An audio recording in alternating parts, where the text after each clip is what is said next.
Shalom. Shalom. Tuhan baik, amin.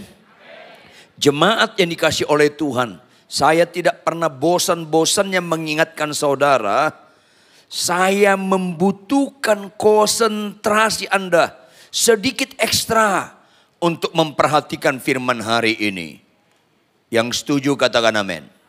Bila perlu Anda bawa catatan, Anda pakai alat tulis untuk mencatatnya dengan sungguh-sungguh. Karena firman hari ini bicara inti kekristenan. Ulangi, bicara apa? Lebih keras. Kalau Anda nggak mengerti makna kebenaran hari ini, Anda sama sekali nggak mengerti apa arti kekristenan sesungguhnya. Oleh karena itu, ini sangat serius. Sekali lagi saya membutuhkan konsentrasi Anda. Kita buka Yohanes 3 ayat 16. Kita sama-sama baca dengan cermat. Yohanes 3 ayat 16. 1, 2, ya. Karena begitu besar kasih Allah akan dunia ini,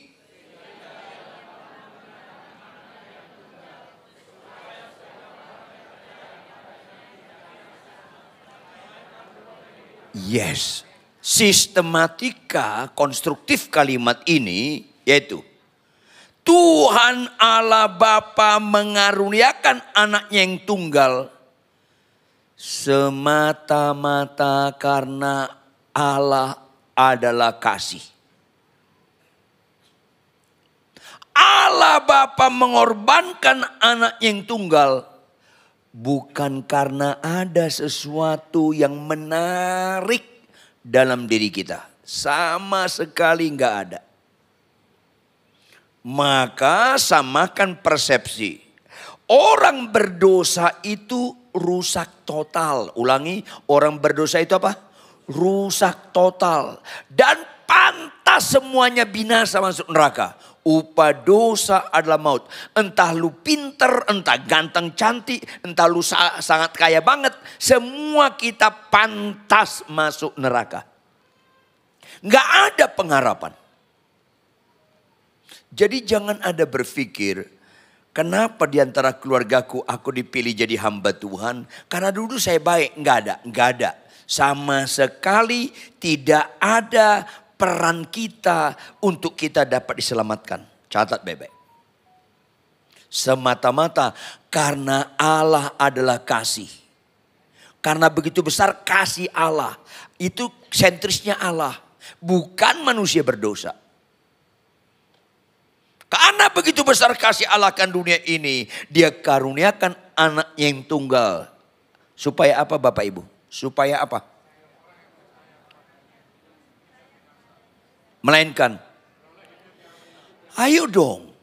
Setan, iblis lagi bekerja di gereja-gereja. Di kalangan para pendeta-pendeta. Karena tanpa sadar khotbah-khotbahnya bicara kebinasaan. Bukan kekekalan.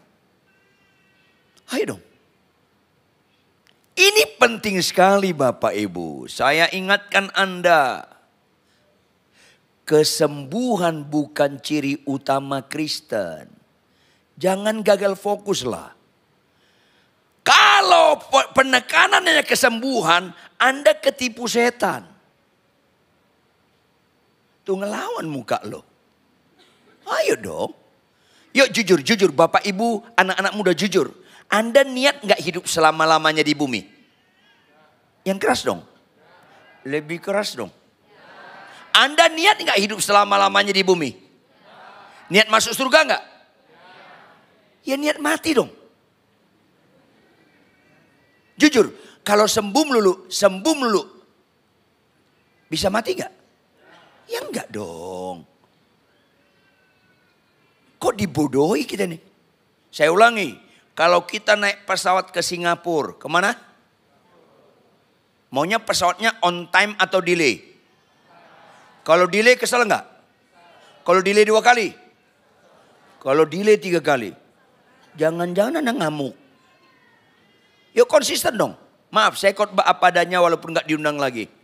Salah satu orang bodoh di mata Tuhan bukan pendidikannya rendah. Pendidikan rendah nggak dianggap Tuhan bodoh.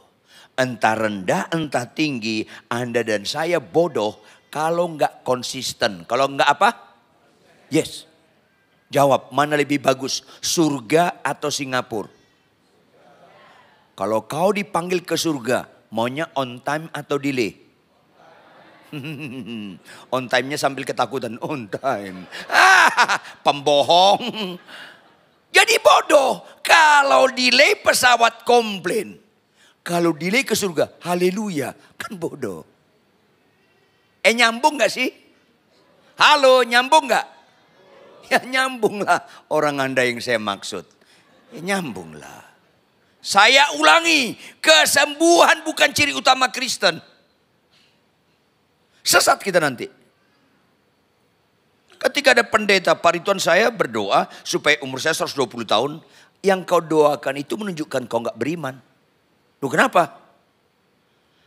Kalau umur 120 tahun ukuran iman, jawab. Yesus mati umur berapa? 33. Kenapa gak 120 tahun dia matinya? Ya Tuhan, karena lu suka delay. Jadi kalau orang Kristen mau masuk surga harus niat mati dong. Jawab Bapak Ibu. Supaya kita berubah melalui pembaruan budi. Nggak serupa dengan dunia ini. Jawab Bapak Ibu. Untuk mati lebih efektif kanker atau bisul? Ketawa Anda mengandung kepedihan. Karena terlalu suka mujizat-mujizat kesembuhan. Jadi ngawur Kristen itu. Lebih efektif kanker daripada bisul untuk mati. Jadi orang benar kalau kanker gak ada masalah. Terima kasih Tuhan, efektif aku untuk masuk surga. Udah selesai. Kalau Surabaya ke Jakarta, mana lebih efektif untuk nyampe, pesawat atau beca? Beca itu bisul, pesawat itu kanker. Udah selesai dong. Tuh ngelawan muka Anda susah. Makanya di gereja lebih banyak suka kesembuhan daripada hidup benar. Sehingga jauh-jauh hari Tuhan berkata banyak yang terpanggil, lanjut. Itu kan bukan gertakan, itu kan pasti digenapi. Bagi orang gak percaya sakit kanker itu serius. Why? Karena kanker bisa membuat dia mati masuk neraka. Bagi orang benar kanker gak serius. Karena itu menolong dia makin cepat ke surga. Gak ada amin. Amin berikutnya itu nggak spontan, latah. 2 tahun yang lalu saya kritis, mau mati. Dokter dan keluarga saya siap menerbangkan saya ke Singapura. Saya bilang, dok, tunggu dulu, tunggu. Mama, jangan dulu. Loh kenapa Pak? Kita berdoa. Saya berdoa. Tuhan dalam nama Yesus, tolonglah. Kalau ini momentum aku mati masuk surga dalam nama Yesus. Tolonglah on time Tuhan, tolonglah on time Tuhan. Tuhan yang bilang delay. Jadi ketemu kita, males sebenarnya saya. Benar. Kalau saya mati 2 tahun lalu ketemunya siapa? Ketemu Ayub, Musa, Daniel, Daud. Ketemu Paulus, Petrus, Maria, Ribka, Esther. Saya lebih suka ketemu mereka daripada Anda ini. Bener loh. Aduh ketawanya. Ayo dong, supaya kita nggak gagal fokus. Kecuali Anda niat hidup selama-lamanya di Surabaya. Ya sembuh terus lah, gak usah mati-mati deh. Makanya tujuannya apa? Tidak binasa, hidup kekal, yaitu ini tujuan Yesus mati di kayu salib. Supaya hidup kekal. Ulangi. Jadi kalau ada orang bersaksi, puji Tuhan, mobilku Avanza jadi Innova, gak usah terlalu tertarik, itu kan gak bicara kekekalan. Itu kan gak ada amin lagi. Puji Tuhan, mobilku Innova jadi Alphard, gak usah tertarik kesaksian-kesaksian seperti itulah. Kita bangga dengan mobil Alphard, tas mahal, jam tangan mahal, tapi nyanyinya apa? Nyanyinya apa? Ku tak membawa. Kan jadi bohong-bohong kita nih. Kok lu banggain yang lu gak bawa? Nyambung gak sih? Supaya waras kita semua ini. Tampilkan operator Markus 1 ayat 24. Markus 1 ayat 24. Sama-sama kita baca Markus 1 ayat 24. 1, 2, ya. Oh sorry, saya salah. Markus 1 ayat 42. Wali aku. Jadi orang Arab terbalik. Yuk sama-sama baca. 1, 2, ya. Ayat kritisi dan jujur. Masih bagus nggak bahasa Indonesia Anda? Kata mana dalam ayat ini representatif keterangan waktu? Lebih keras dong. Jawab, Tuhan perlu tahunan atau seketika membuat lumpuh berjalan? Membuat buta celik, membuat Lazarus bangkit, membuat laut terbelah. Ayo siuman dong, apa yang sedang Tuhan sampaikan di balik kata seketika? Saya kasih tahu Anda. Di balik kata seketika, Tuhan sedang sampaikan, hai umatku, ini mujizat terendah. Bangun, jangan tidur terus, bangun. Ini mujizat terendah. Lanjut, apa yang Tuhan sampaikan di balik kata seketika? Bukan sekedar terendah. Ini mujizat sementara. Gak ada unsur kekekalannya. Ayo dong, jawab, Lazarus dibangkitkan Tuhan Yesus gak? Mati lagi gak? Mati, itu sementara. Yang Anda kenal di terminal Bungurasi itu Lazarus Simanjuntak. Beda orangnya. Siumanlah Anda. Itu sementara. Laut dibelah Tuhan Yesus. Jawab, terbelah enggak? Sekarang statusnya terbelah atau gabung? Sementara. Karena seketika ibu-ibu, semua yang perempuan yang sudah menikah, ibu-ibu angkat tangan kananmu tinggi-tinggi. Yang sudah menikah ibu-ibu, tinggi-tinggi, jangan setengah tiang, tinggi-tinggi. Jangan ngaku-ngaku bujangan loh. Oke, ibu-ibu, saya tanya Anda, ada enggak perintah Tuhan, hai istri tunduklah pada suami, ada enggak? Yang keras, ada enggak? Istri tunduk pada suami bisa seketika atau proses tahunan. Tumben jujur loh. Di hadapan Tuhan lebih mujizat istri tunduk pada suami daripada di rumah duka mayat didoakan bangkit. Ayo dong, supaya tuntas mental dukun Anda. Jangan ragu Tuhan bisa menyembuhkan, tetapi kesembuhan gak ada unsur kekekalannya. Sehingga Tuhan langsung pertunjukkan depan murid-muridnya. 10 orang sakit kusta datang ke Tuhan Yesus. Jawab, berapa yang sembuh? Berapa yang binasa? 9 binasa. Kalau nggak percaya Anda, matilah nanti malam, intiplah. 9 binasa. Karena kesembuhan nggak ada unsur kekekalannya. Kenapa satu yang memiliki kehidupan kekal? Karena dia bukan sekedar sembuh, tetapi dia datang dan bertobat. Tepuk tangan yang keras. Yes. Ini penting dikotbahkan dengan jelas. Sehingga ciri utama Kristen bukan sakit sembuh. Pertanyaan, jadi boleh nggak doa kesembuhan? Boleh, tapi jangan titik. Apalagi tanda seru, boleh tanda koma, boleh sampai limit tertentu, gitu dong. Ada batasnya, makanya Alkitab jelas. Bilang umur kita berapa tahun? 70, ada batasnya. 70, lebih daripada itu 80. Upahnya apa? Penderitaan, itu Alkitab. Makanya ketika saya mimpin seminar kesembuhan ilahi di kalangan para pendeta dan dosen teologi, ya, selesai datang salah satu pendeta muda. Kalau gitu Pak Pendeta, setelah saya dengar uraian seminar hari ini, saya mau tanya, apa itu?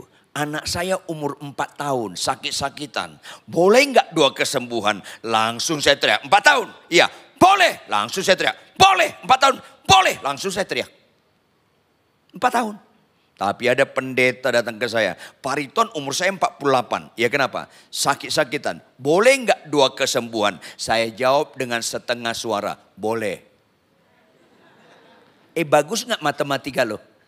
48 tahun berarti sudah setengah jalan kan? Setengah suara dong. Susah gitu. Boleh.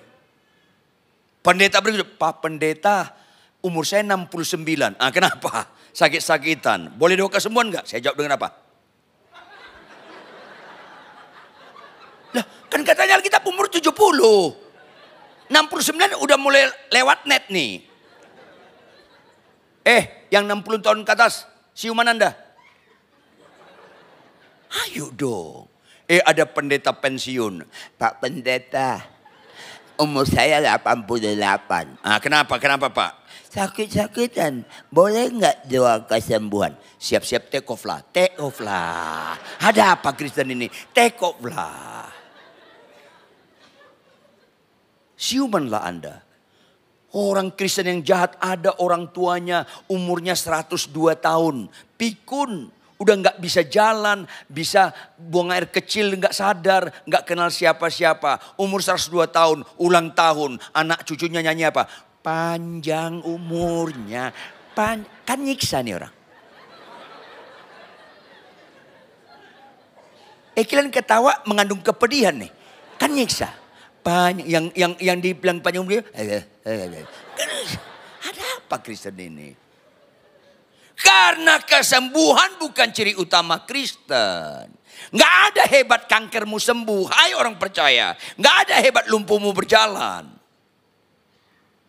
Tetapi jika satu orang bertobat, seisi surga bersorak-sorai. Ada orang kakinya lumpuh berjalan. Tapi kekudusannya tetap lumpuh, perjinahannya tetap jalan. Ya ke neraka loh. Karena lumpuh berjalan, sekedar lumpuh kakinya, itu kan lahiriah, nggak menyelamatkan. Seketika, sementara, nggak ada unsur kekekalannya. Maka apa arti kekekalan? Lihat 1 Yohanes 4 ayat 8. 1 Yohanes 4 ayat 8 operator. Sama-sama kita baca. 1 Yohanes 4 ayat 8. 1, 2, ya.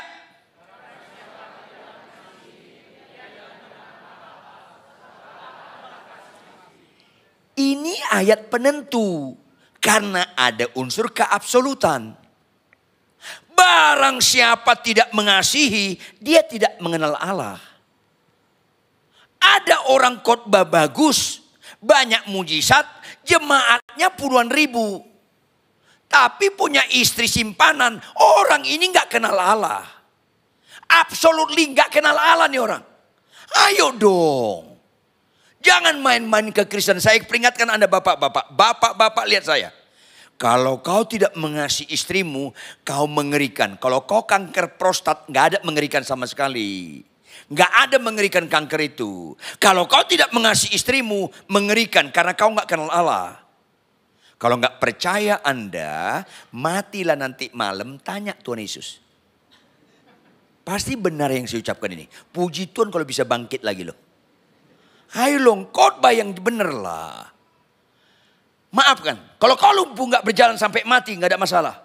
Kalau kau gak mengasihi sampai mati, masalah. Rata-rata orang mati dulu baru insaf, expire. Makanya saya berani mengulangi, bersyukurlah Anda sebelum meninggal dengar khotbah hari ini. Supaya kalau tahun depan meninggal agak beres hidup kita. Katakan amin. Tepuk tangan. Barang siapa tidak mengasihi, tidak mengenal Allah. Absolut. Absolut. Khotbah, penyembahan, bahasa roh. Kalau nggak mengasihi, nggak kenal Allah. Ini penting. Karena apa? Karena Allah adalah kasih. Ini penting. Makanya dikaruniakan anak tunggal supaya kita tidak binasa, memperoleh hidup yang kekal. Itu bicara kasih. Yaitu Allah itu sendiri hidup dalam diri kita. Tampilkan 1 Korintus 13 ayat 8 operator. 1 Korintus 13 ayat 8. Supaya jangan Anda salah memiliki nilai kerohanian Kristen. Sama-sama baca 1 Korintus 13 ayat 8. 1, 2, ya. Kasih tidak berkesudahan.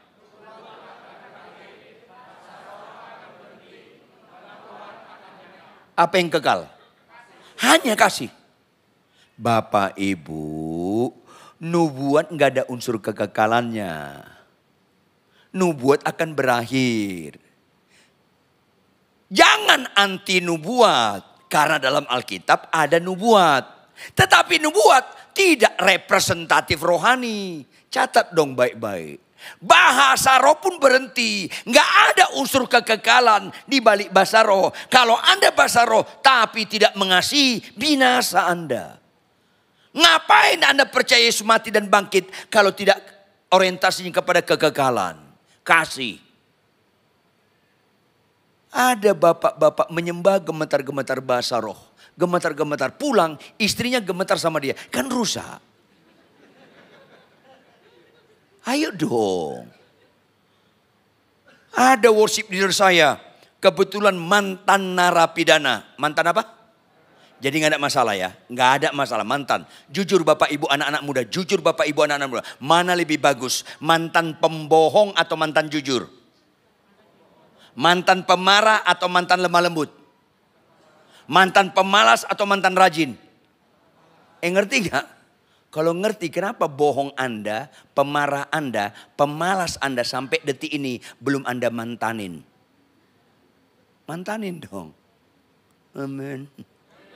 Ayolah. Anda mantan kanker tapi bohongnya belum mantan, ya rusak. Ini penting sekali. Dia mantan narapidana, badannya tinggi besar, ganteng kayak saya kata orang buta. Jangan gitu ketawanya nyakitin.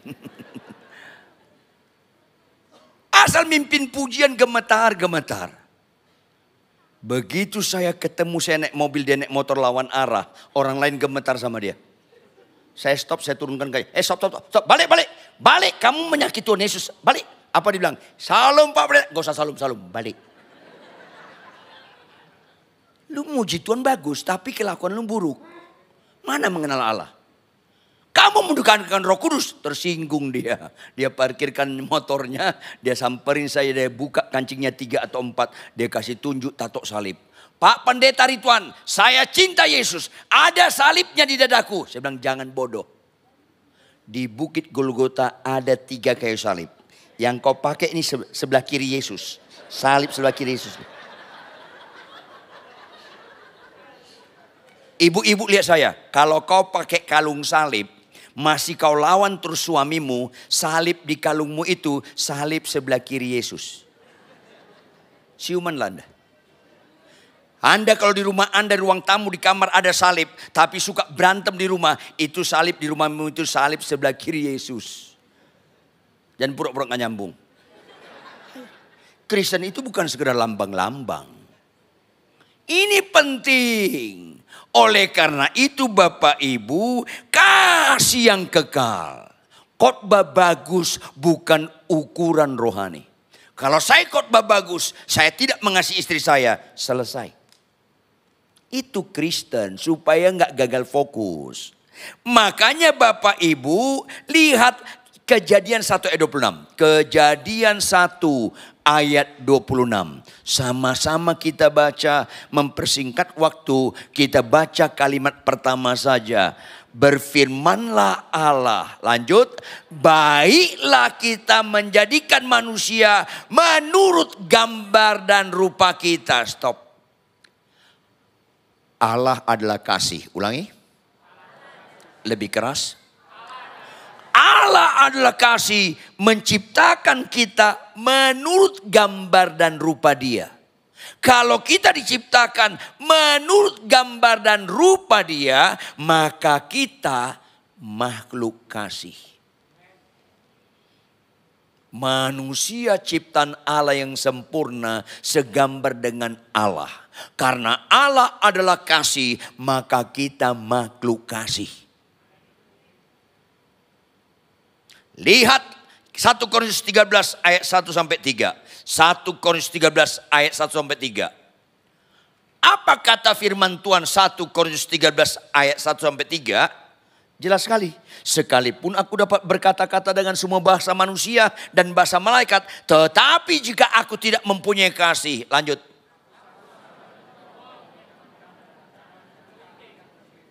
Pengkhotbah terkenal, banyak mujizat, jemaat ratusan ribu. Kalau nggak ada kasih, tong kosong nyaring bunyi. Ayat 2. Sekalipun aku mempunyai karunia untuk bernubuat, mengetahui segala rahasia, dan memiliki seluruh pengetahuan. Dan sekalipun aku memiliki iman yang sempurna untuk memindahkan gunung. Tetapi jika aku tidak mempunyai kasih, jelas sekali. Kok ada pengkhotbah terkenal, jemaatnya banyak, punya istri simpanan, orang ini akan binasa. Supaya Anda mengerti Kristen yang benar. Ayat 3. Dan sekalipun aku membagi-bagikan segala sesuatu yang ada padaku, bahkan menyerahkan tubuhku untuk dibakar, tetapi jika aku tidak mempunyai kasih, sedikit pun gak ada faedah. Jadi ciri utama Kristen kasih, bukan sakit sembuh. Supaya jangan sesat kita. Apa itu makhluk kasih? Kita sama-sama baca Yohanes 14 ayat 15. Yohanes 14 ayat 15. Sama-sama kita baca. 1, 2, ya. Jikalau kamu mengasihi aku, tidak ada kerohanian yang terbaik di mata Tuhan selain mengasihi Dia. Anda tidak pernah salah memaknai rohani kalau Anda mengasihi Tuhan. Kalau Anda bisa khotbah tapi tidak mengasihi Tuhan, Anda tidak ngerti rohani. Kalau Anda banyak mujizat-mujizat tapi tidak mengasihi Tuhan, Anda sama sekali nggak ngerti rohani. Caranya cuma satu, nggak ada alternatif lain. Caranya cuma satu. Jikalau engkau mengasihi aku, kau menuruti segala perintahku. Ciri utama Kristen, pelaku firman. Sampai mati Anda nggak bisa khotbah, nggak ada masalah. Sampai mati Anda nggak bisa bahasa roh, nggak ada masalah. Sampai mati Anda nggak bisa bernubuat, nggak ada masalah. Sampai mati Anda nggak pernah ke Israel, nggak ada masalah. Jangan kata-kata pernyataan ini menunjukkan Anda anti bahasa roh. Jangan. Kristen gak boleh anti bahasa roh. Ulangi. 1, 2, ya. Gak boleh anti bahasa roh. Sekaligus jangan utamakan bahasa roh. Kristen gak boleh anti nubuat. Sekaligus jangan mengutamakan nubuat. Karena itu gak penentu. Ini penting sekali. Kalau kita tidak pelaku firman Tuhan, biarpun bisa khotbah, bisa banyak mujizat, binasa kita. Tampilkan Matius 7 ayat 21 sampai 23 supaya Anda ngerti inti kekristenan. Matius 7 ayat 21 sampai 23. Ini serius. Bukan setiap orang yang berseru kepadaku, Tuhan, Tuhan, akan masuk ke dalam kerajaan surga. Bukan. Melainkan siapa? Kenapa? Karena itu mengasihi Tuhan. Mengasihi Tuhan. Maka itu ada suruh kekekalan. Itulah tujuan dikaruniakan anak tunggal. Supaya kita tidak binasa. Artinya apa? Supaya kita pelaku firman. Taat. Itu yang gak dapat binasa. Tapi banyak pengkhotbah. Bernubuat dan sebagainya. Tetapi gak melakukan firman. Karena melainkan dia yang melakukan kehendak Bapakku yang gak binasa. Ayat 22. Karena pada hari terakhir, berapa orang? Kalau Anda baca dalam bahasa Yunani, kata banyak artinya mayoritas. Bukan 50-50, mayoritas. Mayoritas orang akan berseru kepadaku, Tuhan, Tuhan, bukankah kami bernubuat demi namamu? Bisa bernubuat, tapi nggak pelaku firman. Bukankah kami mengusir setan demi namamu? Bisa mengusir setan, tapi enggak pelaku firman. Bukankah kami mengadakan banyak mujizat demi namamu juga? Banyak sekarang orang khotbah-khotbah, banyak mujizatnya. Tapi dia hianati perkawinannya. Dia menggelapkan pajak. Dia membenci iparnya. Rusak. Makanya apa kata Tuhan kalimat terakhir ayat 23. Ayat 23 sama-sama kita baca. 1, 2, ya. Pada saat itulah. Lanjut.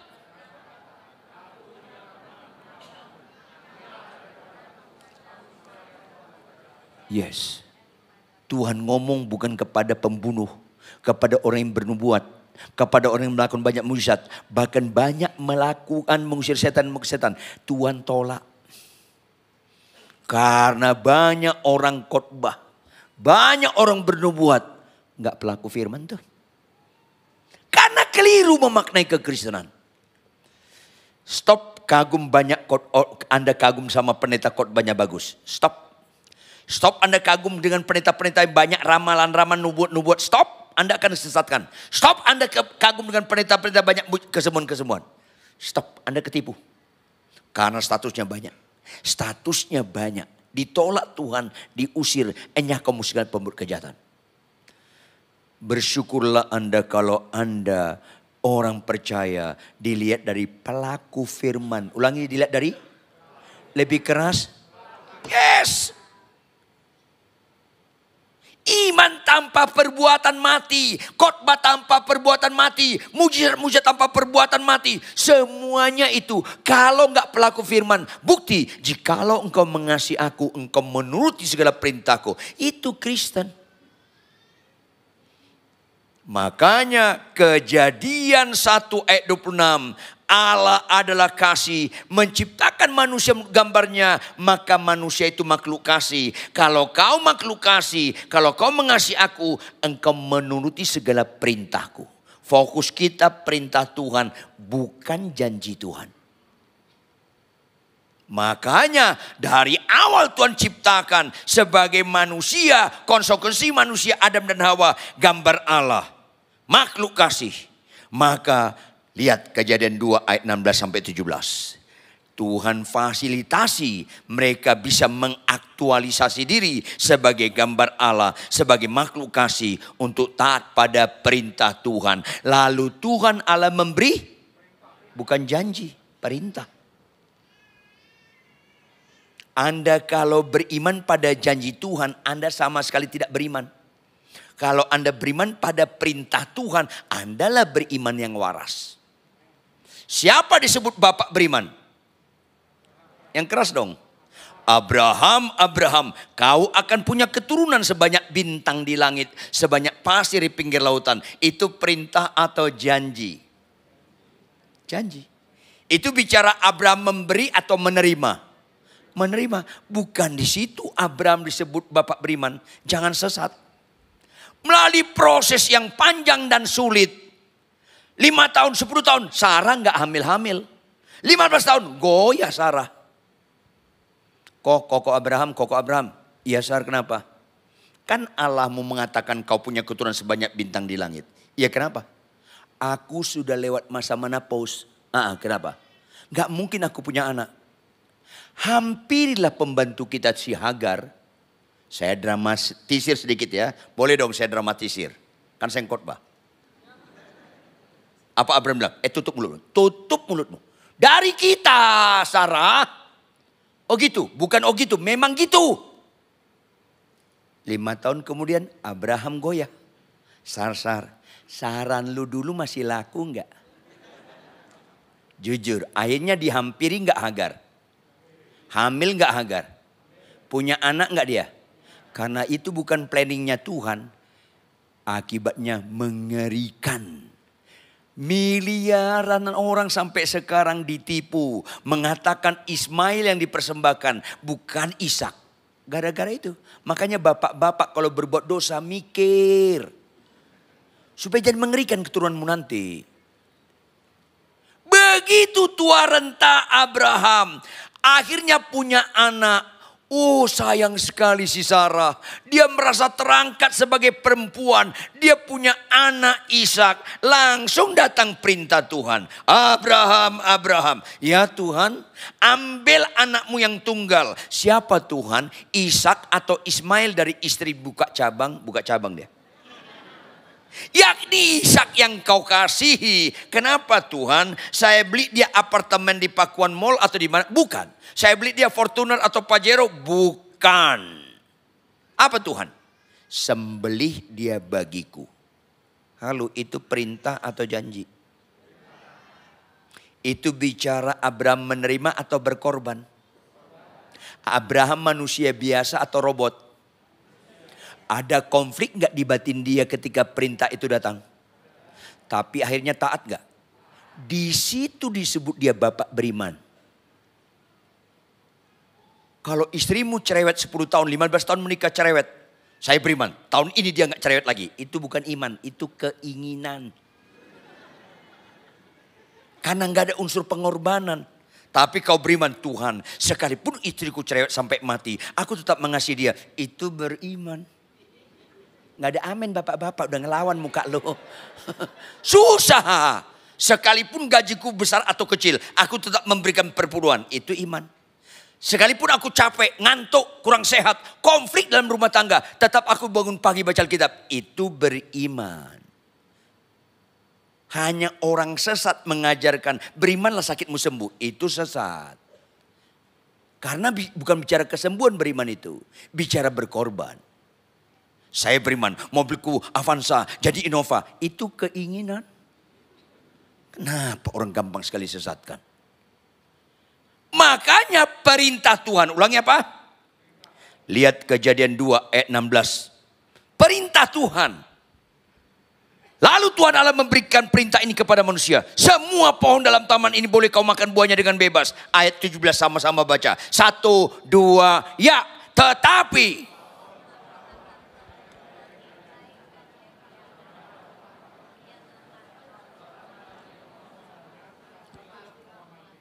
Yes.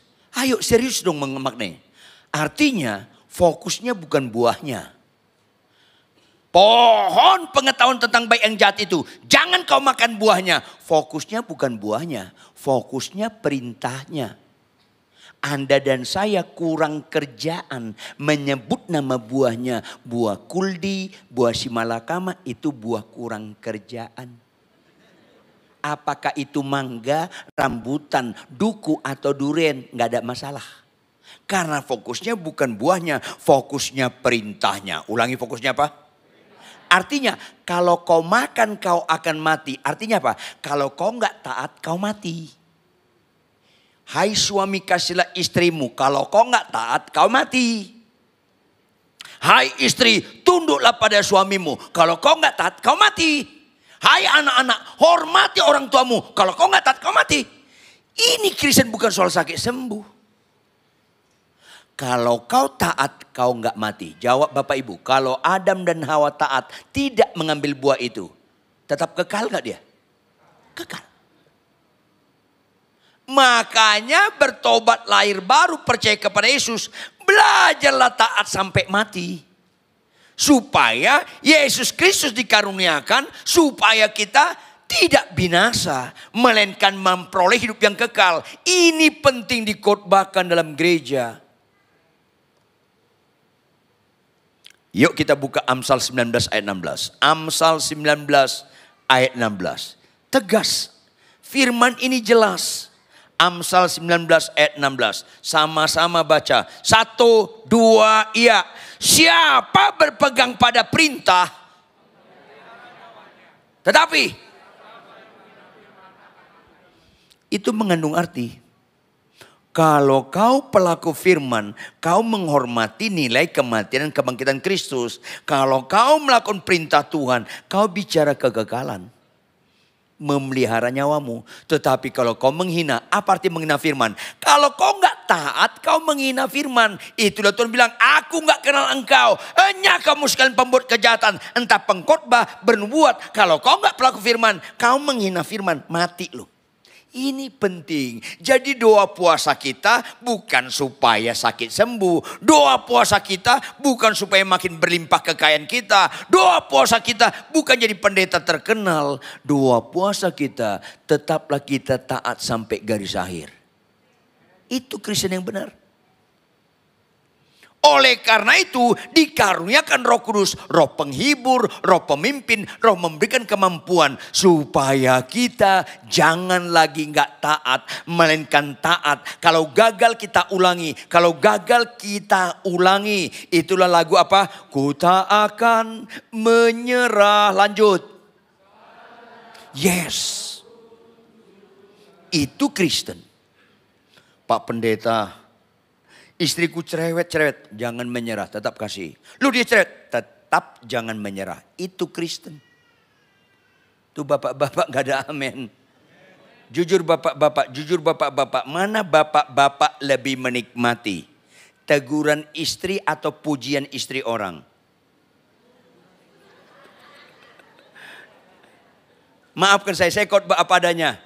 Salah satu bapak-bapak bodoh menikmati pujian istri orang.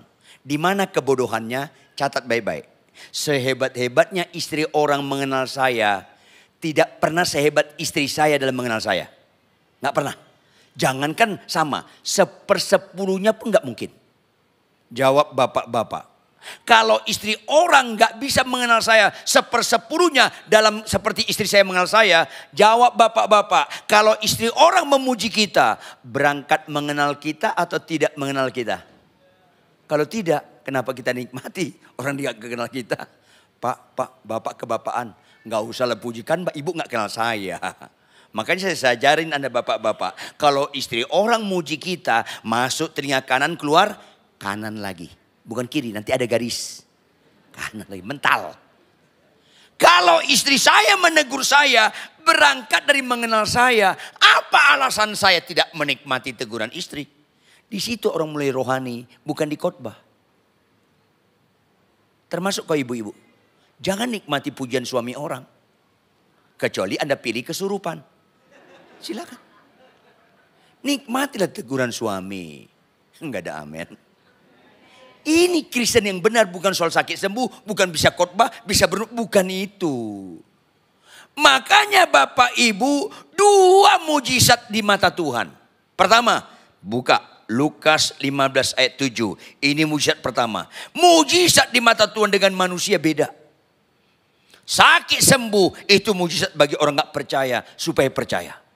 Tapi bagi orang benar sakit sembuh enggak lagi mujizat. Tetapi ini sama-sama baca. 1, 2, ya.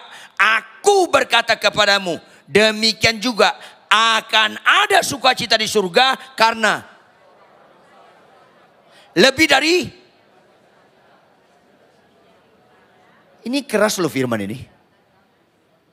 Bertobat lahir baru sekali sampai seterusnya. Tapi bertobat bukan lahir baru, bertobat terus menerus. Terus terjadi pada kita. Terus entah kita pendeta sekalipun. Teruslah kalau ada dosa ditegur, ada ketidaktaatan, teruslah bertobat. Jangan pernah berhenti bertobat. Karena apa? Lebih sukacita satu orang bertobat, sukacita di surga. Lebih daripada 99 orang benar yang gak memerlukan. Siapa orang ini? Pendeta, dosen teologi, pengkhotbah terkenal. Pengkhotbah banyak mujizatnya. Yang jemaatnya banyak. Saking semuanya dikagumi orang. Sehingga dia gak mau lagi bertobat. Binasa. Rata-rata pendeta pengkhotbah gak mau lagi bertobat. Makanya gak heran banyak ada pendeta-pendeta jatuh dalam hal perzinahan. Jatuh dalam kesombongan, jatuh dalam keuangan, jatuh dengan dosa-dosa. Karena Anda gak memerlukan pertobatan, binasa Anda. Makanya Bapak Ibu jangan pernah menyerah. Ulangi. Artinya apa? Lebih tahan banting daripada setan. Ulangi. Iya. Saya gembala jemaat di Jakarta. Setengah jam sebelum ibadah kami berdoa ngusir setan. Dalam nama Yesus, iblis roh jahat roh kegelapan tidak boleh intervensi dalam ibadah tempat ini. Kami usir, keluar dia Bapak Ibu. Jawab, minggu depan datang lagi nggak dia? Datang. Makanya setiap kali ibadah kami berdoa, kami usir keluar. Walaupun minggu depan datang lagi. Lain dengan jemaat. Kalau saya bilang, Pak, Bu, jangan ibadah tempat. Jangan ibadah tempat ini. Keluar. Minggu depan datang lagi nggak? Saya takutnya setan lebih cocok daripada Anda menyanyikan lagu Ku tak akan lebih cocok setan. Diusir dia pergi, besoknya datang lagi. Diusir dia pergi, besoknya datang lagi. Jemaat diusir, nggak datang lagi. Pecundang. Makanya Bapak Ibu, kita harus tahan banting. Ulangi, kita harus apa? Apapun konflik di gereja ini, datang lagi. Datang lagi. Kalau pasangan kita bilang, Papa tahu nggak Pak? Aku nyesal kawin sama Papa. Datang tahan banting. Ma, aku nggak nyesal kawin sama Mama. Tahu nggak? Papa itu jelek. Mama cantik. Biarkan dia solo karir. Nggak usah duet. Itu tahan banting. Nggak usah ketawa, praktekin nanti malam. Supaya Kristen kita benar-benar nggak pernah menyerah. Karena kita mau bertobat terus menerus. Itu mujizat pertama. Mujizat kedua, Lukas 11 ayat 28. Sama-sama baca Lukas 11 ayat 28. 1, 2, ya. Tetapi ia berkata, yang berbahagia bukan sakit sembuh yang berbahagia. Bukan sakit sembuh. Karena kesembuhan bukan ciri utama Kristen. Bukan mobilmu Innova jadi Alphard yang berbahagia. Bukan jam tangan lo jadi harga 1,6 miliar yang berbahagia. Bukan. Duniawi banget Anda. Yang berbahagia adalah orang yang mendengarkan firman Tuhan. Serta memelihara. Apa itu memelihara? Merenungkannya siang dan malam. Dan menjadi pelakunya terus menerus. Ini dua doang mujizat di mata Tuhan. Sakitmu sembuh itu mujizat menurut manusia. Di hadapan Tuhan gak ada mujizatnya. Saking gak mujizatnya, 10 orang sakit kusta sembuh, 9 ke neraka. Gak mujizat. Makanya kalau sakitmu sembuh, lanjutkan dengan pertobatan. Supaya ada sukacita di surga, ada mujizat yang indah di mata Tuhan. Yang kedua, supaya kita mengerti Yesus dikaruniakan kepada kita. Supaya kita memperoleh hidup yang kekal. Jadi pelaku firman. Maka fokus kita bukan janji Tuhan. Tetapi perintah Tuhan. Penutup Filipi 2 ayat 5 sampai 8. Ini puncak kekristenan. Filipi 2 ayat 5 sampai 8. Hendaklah kamu dalam hidupmu bersama bapak ibu, suami istri, orang tua dan anak, anak dengan orang tua, dengan menantu dengan ipar, dengan teman gereja dengan tetangga. Hendaklah dalam hidupmu bersama menaruh pikiran dan perasaan yang terdapat juga dalam itu mujizat. Pikiran kita jadi ikutin pikiran Kristus, perasaan kita ikut perasaan Kristus. Itu puncak mujizat. Apa itu? Sangkal diri. Ayat 6. Yang walaupun dalam rupa Allah, lanjut. Sangkal diri. Ayat 7.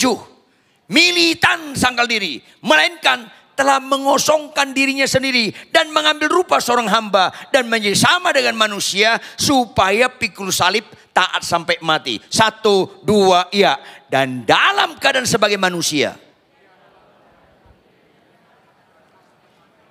Inilah puncak mujizat Kristen.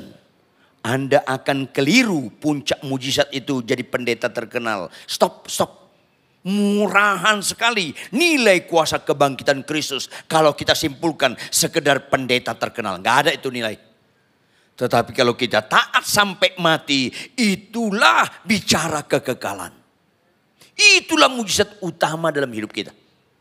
Walaupun harus menjadi hamba pelayan, mengosongkan diri. Penutup, ada pendeta ngomong sama saya, Pak Ridwan jujur Pak Ridwan. Ada apa ini kok datang-datang jujur?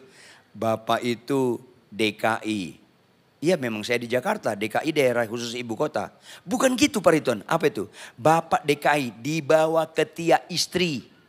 Loh iya dong, istri saya lebih tinggi dari saya. Kalau saya dibawa ketiak dia, apa masalah lo? Saya tidur sama dia. Seringkali saya merosot persis di bawah ketiak dia. Ya nggak ada masalah dong. Masalah buat lo, nggak ada masalah dong. Tetapi kalau saya dibawa ke ketiak istri orang, itu kesurupan. Nggak ada masalah. Bukan gitu Pak Ridwan. Ada apa sih? Yang jelas dong. Saya lihat Pak Ridwan, jujur Pak Ridwan. Kalau istri Bapak marah-marah, Bapak diam. Bapak takut ya? Enggak. Justru kita harus setia, tetap mengasihi istri walaupun dia tetap marah. Loh kok diam? Ya diam dong. Loh kenapa? Kalau perempuan marah, nalarnya tumpul. Kematangan otaknya well done. Orang lagi istri marah, kau jelaskan. Itu pekerjaan kesia-siaan di atas segala kesia-siaan. Kalau istri marah, kau, mama jangan gitu, mama salah. Gini, kau nasihatin, makin salah, makin gak ngerti dia. Kayak lempar bola tenis ke tembok, membal lagi ke kita. Siumanlah bapak-bapak. Kalau istri saya marah, saya gak buka mulut. Kalau istri saya marah, saya gak pergi, saya tatap dia. Immanuel, ada Allah beserta dengan saya. Saya ajak ngomong Allah. Saya bilang sama Tuhan dalam hati, Tuhan energik banget istriku, sehat dia, sehat, sehat, sehat. Tanda-tanda istri sehat masih bisa marah. Kalau 3 hari, 4 hari, 5 hari istri saya nggak marah. Diem terus diem. Itu kesambet Omikron. Nggak ada masalah. Marah lagi, marah lagi, marah lagi dia. Marah lagi. Tetap saya tatap dia, saya senyum. Saya bilang sama Tuhan, Tuhan cocok banget aku sama nih orang. Kau kirimkan dia menjadi pahat yang tajam untuk mengukir saya. Lanjutkan Tuhan. Saya nggak mengorbankan ketaatan. Marah lagi, marah lagi. Saya tetap tidak punya prinsip 2-3 kali sabar ada batasnya. Sabar buah roh nggak ada batasnya. Tapi kalau sabar siman juntak ada batasnya. Marah lagi, saya bilang sama Tuhan. Tuhan, istriku ini satu-satunya di dunia. Nggak ada duanya. Ini manusia langka ini Tuhan. Tolong lestarikan Tuhan. Jangan dia lon mati, aku lon mati. Selalu berakhir dia kalah. Karena marah itu capek. Makanya ada pepatah siapa lekas marah lekas. Itu diperhalus. Bukan tua maksudnya lekas mati. Itu maksudnya. Selalu dia bilang, Pak kok aku marah-marah Papa senyum-senyum aja. Saya ajak bercanda istri saya. Mah tinggi saya 2 meter kurang banyak. Tapi daya nikmat saya di atas rata-rata. Kau senyum, ku nikmati. Kau marah, ku nikmati. So sweet. Itu mujizat. Tetap setia mengasihi istrinya sekalipun walaupun bagaimanapun. Karena jikalau engkau mengasihi aku, kata kasih itu bersifat kekal, tidak dapat binasa. Kau menuruti segala perintahku. Kenapa saya mengasihi istri saya? Apapun terjadi pada dia, karena fokus saya bukan kelakuan dia. Fokus saya mengasihi Tuhan. Jujur, kalau orang bilang sama kita, monyet lo, sakit hati enggak Anda? Kalau Anda sakit hati, Anda bodoh. Di mana bodohnya? Jawab. Kalau orang ngomong monyet lu, itu omongan salah atau benar? Kalau salah, kenapa mempengaruhi kita? Kenapa kau buat omongan yang salah berbobot? Kalau orang bilang monyet lu, langsung tambah nggak bulu? Nggak ngaruh, nggak ngaruh. Langsung nongol nggak rekor? Nggak ngaruh. Jangan dia salah, kita digembalakan dia. Monyet lu yang monyet, kan kita digembalakan dia. Karena kita mengasihi Tuhan, kita taat. Kalau orang bilang, monyet lo, tatap dia. Orang lo, kan keren. Enggak usah ketawa, bertobat aja kita. Supaya ngerti Kristen. Monyet, orang, kan keren sekali. Kenyataan banyak pengkhotbah, banyak worship leader, singers, banyak orang Kristen. Nggak mau membalas kejahatan dengan kebaikan. Penutup, orang Kristen suka nggak kesembuhan? Jawab dong. Orang Kristen suka enggak kesembuhan? Agama lain suka enggak kesembuhan? Penjahat suka enggak kesembuhan? Siuman dong. Kalau penjahat suka terhadap sesuatu, sesuatu itu pasti enggak ada istimewanya. Penjahat pun suka kesembuhan. Jawab, ada enggak perintah Tuhan kasihlah musuhmu? Jika ditampar pipi kiri kasih pipi kanan. Balaslah kejahatan dengan kebaikan. Ada enggak? Jawab, penjahat suka enggak itu? Penjahat suka nggak itu? Agama lain suka nggak itu? Orang Kristen suka nggak itu? Masalahnya nggak juga. Masalahnya nggak juga. Binasalah Anda.